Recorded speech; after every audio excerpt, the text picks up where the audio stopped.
ಎಲ್ರಿಗೂ S V ಅಕಾಡೆಮಿಗೆ ಸ್ವಾಗತ. ಸ್ನೇಹಿತರೆ, ಕೆ ಪಿ ಎಸ್ ಸಿ ಕರ್ಮಕಾಂಡದ ಇನ್ನೊಂದು ವಿಡಿಯೋಗೆ ನಿಮಗೆ ಸ್ವಾಗತ. ನೋಡಿ ಸ್ನೇಹಿತರೆ, K P S C ban ಆಗಬೇಕಾ ಅಥವಾ ಬೇಡವಾ? ಇವ್ರಿಗೆ ಯೋಗ್ಯತೆ ಇದೆಯಾ ಸ್ನೇಹಿತರೆ ಎಕ್ಸಾಮ್ ನಡೆಸೋಕ್ಕೆ?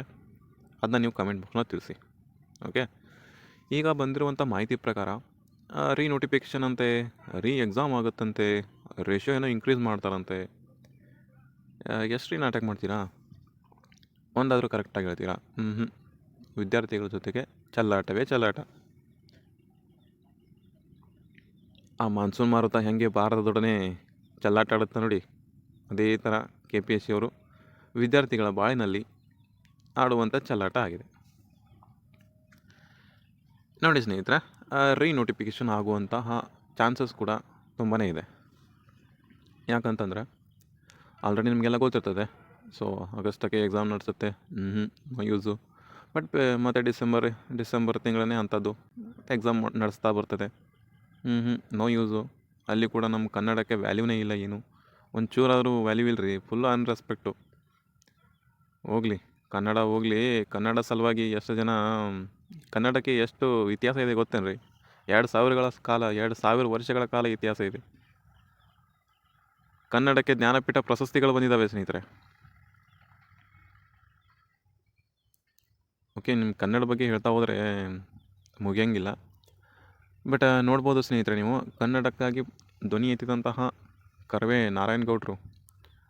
ಅಧ್ಯಕ್ಷರು ನಾರಾಯಣಗೌಡರು. ಸೊ ಅವ್ರಿಗೆ ಕೂಡ ಧನ್ಯವಾದಗಳನ್ನ ಹೇಳ್ತೀವಿ. ಯಾಕಂತಂದರೆ ಅವ್ರ ಅನಾರೋಗ್ಯ ತುಂಬ ಇತ್ತು ಸ್ನೇಹಿತರೆ. ಮೊನ್ನೆ ಪ್ರೊಟೆಸ್ಟ್ ಮಾಡಿದಾಗ ಏನು ಮಾಡಿದ್ದೀವಲ್ಲ, ಫೆಬ್ರವರಿ 18ಕ್ಕೆ ಅವ್ರನ್ನ ಅನಾರೋಗ್ಯದಲ್ಲಿ ಏರುಪೇರು ಕಾಣ್ತಿದ್ದೀವಿ.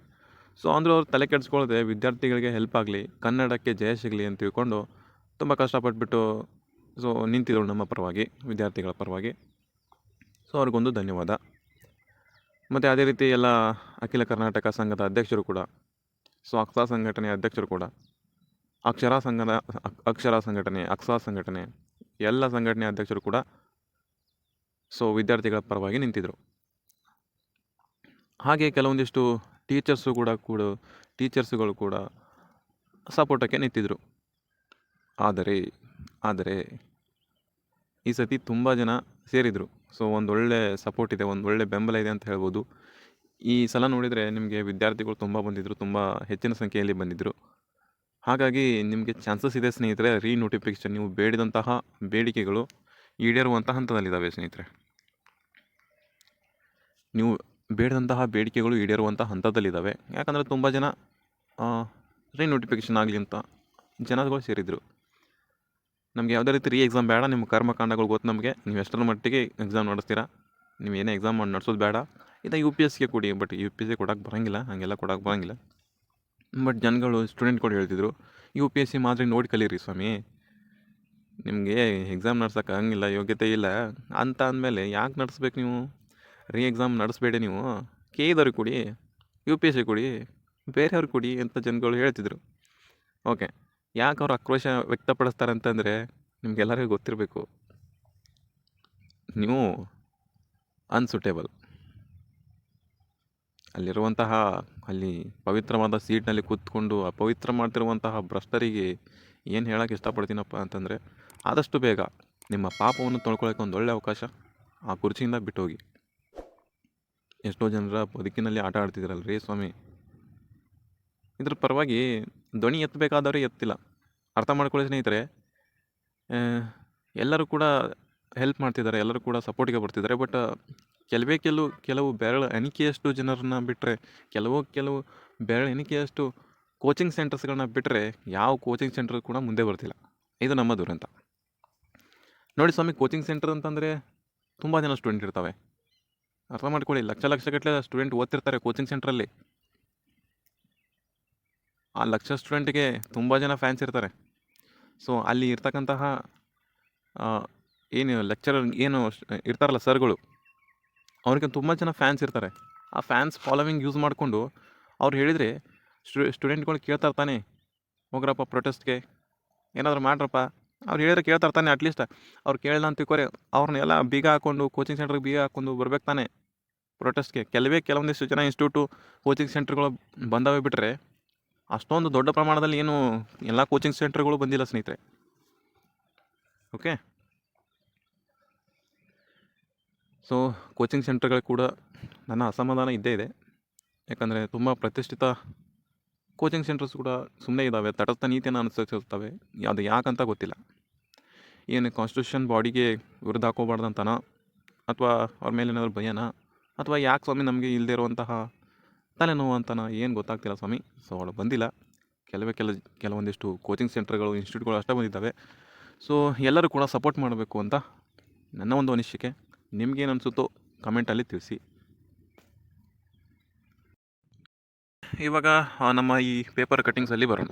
ಇವಾಗ ವಿಜಯವಾಣಿ, ಪ್ರಜಾವಾಣಿ ಪೇಪರ್ಸಲ್ಲಿ ಬಂದಿರತಕ್ಕಂಥದ್ದು ನೋಡಿ. ಮಾನ್ಯ ಸಿದ್ದರಾಮಯ್ಯ ಸಾಹೇಬರು, ಈ ಸಿದ್ದರಾಮಯ್ಯವರು 7 ದಿನಗಳಲ್ಲೇ ಕ್ರಮವನ್ನು ತಗೊಳ್ಳುವಂಥ ಭರವಸೆಯನ್ನು ಕೊಟ್ಟಿದ್ದಾರೆ.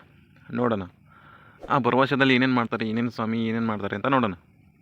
ಓಕೆ, ಬೆಂಗಳೂರಿನಲ್ಲಿ 2 ದಿನ ಟೈಮ್ ಕೊಡಿ, 2 ದಿನ ನಾವೆಲ್ಲ ಸುದ್ದಿ ಮಾಡ್ತೀವಿ, ಕರೆಕ್ಟೆಲ್ಲ ಮಾಡ್ತೀವಿ ಅನ್ನುವಂಥ ಒಂದು ಭರವಸೆಯನ್ನು ಕೊಟ್ಟಿದ್ದಾರೆ ಮಾನ್ಯ ಸಿದ್ದರಾಮಯ್ಯವರು.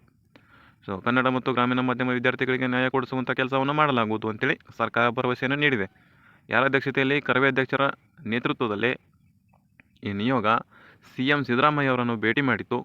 ಈ ನಿಯೋಗಕ್ಕೆ ಸ್ಪಂದಿಸುವಂತಹ CM KPSC ಅಧಿಕಾರಿಗಳ ಸಭೆ ನಡೆಸಿ ಒಂದು ಕ್ರಮವನ್ನು ಕೈಗೊಳ್ಳೋದಾಗಿ ಭರವಸೆಯನ್ನು ನೀಡಿದ್ದಾರೆ.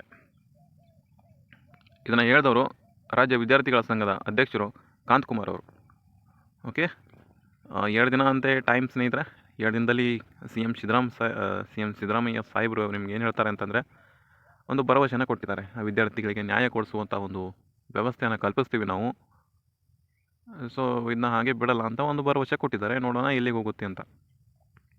ಸೊ ಹಾಗಿದ್ರೆ ನಿಮಗೆ ಡೌಟ್ ಬರ್ಬೋದು, KPSCಯಿಂದ ಪೂರ್ವಭಾವಿ ಪರೀಕ್ಷೆ ಅಧಿಸೂಚನೆ ಹೊರಡಿಸಿದ ದಿನದಿಂದಲೂ ಒಂದಲ್ಲ ಒಂದು ತೊಡಕು ಎದುರಾಗುತ್ತಲೇ ಇದೆ. ಆದ್ದರಿಂದ ಪೂರ್ವಭಾವಿ ಪರೀಕ್ಷೆಗೆ ಹೊಸ ಅಧಿಸೂಚನೆ ಹೊರಡಿಸಿ ಪರೀಕ್ಷೆ ನಡೆಸುವಂತೆ ನಾರಾಯಣಗೌಡರು ಆಗ್ರಹಿಸಿದರು. ಇಲ್ಲಿ ಆರ್ಟಿಕಲ್ ನೋಡ್ಬೋದು ನೀವು. ಹೊಸ ಅಧಿಸೂಚನೆಗೆ ಹೊರಡಿಸಲು ಆಗ್ರಹ ಮಾಡಿದವರು ಕರವೇ ಅಧ್ಯಕ್ಷರು ನಾರಾಯಣಗೌಡರು. ಓಕೆ, ಸೊ ದೊಡ್ಡ ವಿಷಯ, ತುಂಬ ಒಳ್ಳೆಯ ವಿಷಯ. ಹೊಸ ಅಧಿಸೂಚನೆಯನ್ನು ಮಾಡಲೇಬೇಕು ಸ್ನೇಹಿತರೆ. ಅಂದರೆ ನಮಗೆ ಒಂದು ಮಾಹಿತಿ ಸಿಗ್ತದೆ. ಸೊ ಅಂದರೆ ಒಂದು ನಮಗೆ ನ್ಯಾಯ ಸಿಗ್ತದೆ ಅಂತ ಹೇಳ್ಬೋದು. ನೀವೇನು ಅನ್ಕೊತೀರಾ ಸ್ನೇಹಿತರೆ? ನಮಗೆ ಹೊಸ ಅಧಿಸೂಚನೆ ಏನು ಬೇಕಾಗಿಲ್ಲ. ನಮಗೆ ರೇಷಿಯೋ ಇನ್ಕ್ರೀಸ್ ಆದರೆ ಸಾಕಪ್ಪ. ಈಗೇನೋ ಒಂದು ರೇಷಿಯೋ 1:15 ಆಗಿದೆ. ಅದು ನಮಗೆ 1:20 ಮಾಡ್ತಾರೆ, 1:50 ಮಾಡ್ತಾರೆ, ಏನೋ ಮಾಡ್ತಾರೆ ಸ್ನೇಹಿತರೆ. ಅವ್ರು ಏನೋ ಸ್ಪಷ್ಟವಾಗಿ ಹೇಳೋವಂಥ ಜನರೇ ಅಲ್ಲ. ಸೊ ಅದೆಷ್ಟೋ ಮಾಡ್ತಾರೆ, ಮಾಡಲಿ. ಸುಮ್ಮನೆ 1:15 ಇದ್ದಿದ್ದು 1:20 ತಂದು, ಅಥವಾ 1:15 ಇದ್ದಿದ್ದು 1:16ಗೆ ತಂದು ಬರೀ 1% ಇನ್ಕ್ರೀಸ್ ಮಾಡಿಬಿಟ್ಟು ನಾವು ಮಾಡಿದ್ದೀವಿ ಅನ್ನುವಂಥ ಜನಗಳು ಹೌದು. ಏನೂ ಮಾಡೋಕ್ಕಾಗಿಲ್ಲ. ಅದಕ್ಕೆ ಹೇಳೋದು, ಒಪ್ಕೊಳ್ಳೋ ಮುಂಚೆ ಸ್ವಲ್ಪ ಯೋಚನೆ ಮಾಡಬೇಕು. ನಮಗೇನೋ ಭರವಸೆ ಇಲ್ಲ ಇದು ರೇಷಿಯೋ ಇನ್ಕ್ರೀಸ್ ಮೇಲೆ. ಸೊ ಅದರಿಂದ ನಮ್ಗೆ ನ್ಯಾಯ ಸಿಗ್ತದೆ ಅಂತ ಏನೂ ನಾವು ಅಂದ್ಕೊಳ್ಳೋಂಗಿಲ್ಲ ಸ್ನೇಹಿತರೆ. ಹಾಗಾಗಿ ನಮಗೆ ಮರು ಅಧಿಸೂಚನೆಯೇ ಸೂಕ್ತ ಅಂತ ಅಂದ್ಕೊತೀವಿ. ಈಗ ತುಂಬ ಜನ ನನಗೆ ಕೆಳಗಡೆ ಕಮೆಂಟ್ ಬಾಕ್ಸ್ನಲ್ಲಿ ತಿಳಿಸ್ತಾರೆ, ಅಲ್ಲ ರೀ, ಮತ್ತು ನಾವು ಮೇನ್ಸ್ ಎಕ್ಸಾಮ್ಗೆ ಪ್ರಿಪ್ರೇಷನ್ ಮಾಡ್ತಿದ್ದೀವಿ, ಆಲ್ರೆಡಿ ಪ್ರಿಲಿಮಿನರಿ ನಾವು ಪಾಸ್ ಆಗಿದ್ದೀವಿ, ಮತ್ತು ನಮ್ಮ ಕತೆ ಏನು? ತುಂಬ ಜನ ಇಂಗ್ಲೀಷ್ ವಿದ್ಯಾರ್ಥಿಗಳು ಕೂಡ ಕಮೆಂಟ್ ಮಾಡ್ತಾರೆ ಕೆಳಗಡೆ ಬಂದು. ಸೊ ಎಲ್ಲ ಸ್ಟೂಡೆಂಟ್ಸ್ಗಳು ಅಷ್ಟೇ ಸ್ನೇಹಿತರೆ, ಯಾರು ಮೇಲೆಲ್ಲ ಯಾರು ಕೆಳಗಲ್ಲ. ಸೊ ಕನ್ನಡ ವಿದ್ಯಾರ್ಥಿಗಳು ಅಷ್ಟೇ, ಇಂಗ್ಲೀಷ್ ವಿದ್ಯಾರ್ಥಿಗಳು ಅಷ್ಟೇ. ಸೊ ಎಲ್ಲರಿಗೂ ಕೂಡ ನ್ಯಾಯ ಸಿಗಬೇಕು. ನೀವೇ ಸ್ವಲ್ಪ ಥಿಂಕ್ ಮಾಡಿ ಸ್ನೇಹಿತರೆ. ಇದು ಒಂದು ನ್ಯಾಯದಿಂದ ಬರೆದಂತಹ ಪರೀಕ್ಷೆ ಆಗಿತ್ತಾ? ನೀವೇ ಥಿಂಕ್ ಮಾಡಿ ಅಷ್ಟೇ. ಅಂದರೆ ನಮ್ಗೆ ವಿದ್ಯಾರ್ಥಿಗಳಿಗೆ, ಕನ್ನಡ ವಿದ್ಯಾರ್ಥಿಗಳಿಗೆ ಅದು ಏನಾಯಿತು ಕ್ವಶನೇ ಗೊತ್ತಾಗ್ತಿಲ್ಲ. ಬಟ್ ಅವ್ರ ಪಾಪ ಹೆಂಗ್ರೆ ಎಕ್ಸಾಮ್ ಬರೀಬೇಕು. ಈಗ ನಮಗೆ ಎಕ್ಸಾಂಪಲ್ಲ, ನ್ಯೂಟನ್ ಥರ್ಡ್ ಲಾ ಏನೈತೆ ಅಂತ ನಮಗೆಲ್ಲರಿಗೂ ಗೊತ್ತು. ಕರಿ ಈಗ ತಕ್ಕ ಪ್ರತಿಕ್ರಿಯೆ ಅಂದರೆ, ಈಗ ಎಕ್ಸಾಂಪಲ್ ಕೊಡ್ತೀವಿ ನಾವು, ರಾಕೆಟ್ ಮೇಲೆ ಹೋಗೋದು. ಅಂದರೆ ರಾಕೆಟ್ ಕೆಳಗಡೆ ಹೊತ್ಕೊಂಡು ಮೇಲೆ ಹೋಗ್ಬೇಕು ತಾನೆ. ಬಟ್ ಅದನ್ನು ಕ್ವಶನ್ ಪೇಪರ್ ತೆಗೆಯುವಾಗ ಇಂಗ್ಲೀಷ್ನಲ್ಲಿ ನ್ಯೂಟನ್ ಸೆಕೆಂಡ್ ಲಾ ಕೇಳಿಬಿಟ್ರೆ, ಓಕೆ, ಕನ್ನಡದಲ್ಲಿ ಥರ್ಡ್ ಲಾ ಅಂತ ಕೇಳಿರ್ತಾರೆ, ಬಟ್ ಅದು ಇಂಗ್ಲೀಷ್ ಪೇಪರಲ್ಲಿ ನ್ಯೂಟನ್ ಸೆಕೆಂಡ್ ಲಾ ಕೇಳಿರ್ತಾರೆ ಇಂಗ್ಲೀಷ್ನಲ್ಲಿ. ಆ ರೀತಿ ಆಗುತ್ತೆ. ಬಟ್ ಅಷ್ಟೊಂದೇನು ಮಿಸ್ಟೇಕ್ ಮಾಡೋಂಗಿಲ್ಲ, ಬಟ್ ಆ ಥರ ಮಾಡ್ಬೋದು ಮುಂದೆ ಅಂತ ಹೇಳ್ತಿದ್ದೀನಿ ಸ್ನೇಹಿತರೆ. ಇವಾಗ ಏನು ಮಾಡ್ತಿದ್ದಾರೆ ಅಂತಂದರೆ, ಒಂದೊಂದು ಸ್ವಲ್ಪ ಮಿಸ್ಟೇಕ್ ಮಾಡ್ತಾರೆ. ಗೂಗಲ್ ಟ್ರಾನ್ಸ್ಲೇಷನ್ ಡೈರೆಕ್ಟ್ ಗೂಗಲ್ಗೆ ಹೋಗ್ತಾರೆ, ಟ್ರಾನ್ಸ್ಲೇಷನ್ ತೊಗೊಂಬಂದು ಹಾಕಿಬಿಡ್ತಾರೆ. ಏನೂ ಯೋಚನೆ ಮಾಡೋಂಗಿಲ್ಲ. ಅಲ್ಲಿ ಕೂತ್ಕೊಂಡು ಸುಮ್ಮನೆ ಆಟೆ ಹೊಡ್ಕೊಂಡು ಕೂತಿರ್ತಾರೆ ಅಷ್ಟೇ. ಏನು ಅದನ್ನು ಕರೆಕ್ಟ್ ಆಯ್ತಾ, ಟ್ರಾನ್ಸ್ಲೇಷನ್ ಕರೆಕ್ಟ್ ಆಯ್ತಾ, ಒಂದು ಜವಾಬ್ದಾರಿ ಬೇಡವಾ ಅಲ್ಲಿ ಕೂತ್ಕೊಂಡು ಅಷ್ಟು ದೊಡ್ಡ ಪೊಸಿಷನಲ್ಲಿ. ಓಕೆ, ಇದ್ರ ಬಗ್ಗೆ ಮತ್ತೆ ಏನು ಜಾಸ್ತಿ ಮಾತಾಡೋಕ್ಕೆ ಇಷ್ಟಪಡೋಂಗಿಲ್ಲ. ಸೊ ಹೊಸ ಅಧಿಸೂಚನೆ ನಡೀತದ, ಅಥವಾ ರೀ ಎಕ್ಸಾಮ್ ನಡೀತದ, ಅಥವಾ ರೇಷಿಯೋ ಇನ್ಕ್ರೀಸ್ ಆಗುತ್ತಾ? ಕಾದು ನೋಡೋಣ ಇನ್ನೆರಡು ದಿನಗಳಲ್ಲಿ ಅಂತಂದರೆ ಆಲ್ರೆಡಿ ಒಂದು ದಿನ ಆಯಿತು, ಇನ್ನೊಂದು ದಿನದಲ್ಲಿ ನೋಡೋಣ ಸ್ನೇಹಿತರೆ. ಓಕೆ, ಹಾಗಿದ್ರೆ ಸೊ ಫೆಬ್ರವರಿ 25ಕ್ಕೆ ಅಂದರೆ 25ನೇ ತಾರೀಕಿಗೆ ಅಲ್ಲಿವರೆಗೂ ಇದು KPSCಗೆ KAT ತಡೆ ನೀಡಿದೆ ಸ್ನೇಹಿತರೆ, ತಡೆ ನೀಡಿದೆ ಅಂದರೆ ಗೊತ್ತಲ್ಲ ನಿಮಗೆ. ಸೊ ಯಾವುದೇ ರೀತಿ ನೀವು ಎಕ್ಸಾಮ್ ಮತ್ತು ಅದಕ್ಕೆ ನೀವು ಅವಕಾಶ ಕೊಡೋಂಗಿಲ್ಲ ನೀವು. ನಾವು ಮೇನ್ಸ್ಗೆ ಲಿಸ್ಟ್ ಕೊಡ್ತೀವಿ, ನಾವು ಮತ್ತೆ ರಿಸಲ್ಟ್ ಬಿಡ್ತೀವಿ, ಮತ್ತು ನಾವು ಸೆಕೆಂಡ್ ಲಿಸ್ಟ್ ಬಿಡ್ತೀವಿ. ಏನೂ ನಡೆಯೋಂಗಿಲ್ಲ. ನಿಮ್ಮದು ಪ್ರೊಸೀಜರ್ ಏನೈತಲ್ಲ ಅದೆಲ್ಲ ಸ್ಟಾಪ್ ಆಗಬೇಕು ಅಂತ ಹೇಳಿದ್ದಾರೆ. KAT ಅವರು ಕೂಡ ಆಲ್ರೆಡಿ ಆಜ್ಞೆನ ಮಾಡಿದ್ದಾರೆ. ಓಕೆ, ಸೊ ಇದಿಷ್ಟು ಸ್ನೇಹಿತರೆ ನಿಮಗೆ ಸ್ವೀಟ್ ಆ್ಯಂಡ್ ಶಾರ್ಟ್ ಆಗಿ ಇನ್ಫಾರ್ಮೇಷನ್ ಆಗಿತ್ತು. ಮತ್ತು KPSC ಬ್ಯಾನ್ ಆಗಬೇಕಾ ಅಥವಾ ಅದಕ್ಕೆ ಯೋಗ್ಯತೆ ಇದೆಯಾ ಅಥವಾ ಇಲ್ವಾ, ಅದರ ಕರ್ಮಕಾಂಡಕ್ಕೆ ಅಂತ್ಯವೇ ಇಲ್ವಾ, ಮತ್ತು ನಿಮ್ಮೊಂದು ಅನಿಸಿಕೆನ ಅಭಿಪ್ರಾಯವನ್ನು ಕೆಳಗಡೆ ಕಮೆಂಟ್ ಬಾಕ್ಸ್ನಲ್ಲಿ ತಿಳಿಸೋದನ್ನು ಮರಿಬೇಡಿ. ಎಕ್ಸಾಮ್ ಆಗಬೇಕಾ ಅಥವಾ ನೋಟಿಫಿಕೇಷನ್ ಆಗಬೇಕಾ, ರೇಷ್ಯೋನೇ ಇನ್ಕ್ರೀಸ್ ಆಗಬೇಕಾ ಅಂತೇಳಿ ನೀವು ಕಮೆಂಟ್ ಬಾಕ್ಸ್ನಲ್ಲಿ ತಿಳಿಸ್ಬೇಕು ಅಷ್ಟೇ. ಓಕೆ, ನಿಮ್ಮ ಅಭಿಪ್ರಾಯವನ್ನು ತಿಳಿಸಿ ಸ್ನೇಹಿತರೆ. ಆದಷ್ಟು ಹೊಸಬರಾಗಿದ್ದರೆ ಚಾನಲ್ಗೆ ಸಬ್ಸ್ಕ್ರೈಬ್ ಮಾಡ್ಕೊಳ್ಳಿ. ಒಳ್ಳೊಳ್ಳೆ ಕಂಟೆಂಟನ್ನು ತರ್ತಾ ಇರ್ತೀವಿ. ಹಾಗೆ ಇನ್ನೂ ಯಾರಾದರೂ ಲೈಕನ್ನು ಮಾಡಿಲ್ವೋ, ಇದೆ ವಿಡಿಯೋ ಒಂದು ಸ್ವಲ್ಪ ಇಷ್ಟ ಆದರೆ ಲೈಕನ್ನು ಮಾಡಿ. ಓಕೆ, ಎಲ್ಲರಿಗೂ ಕೂಡ ಧನ್ಯವಾದ.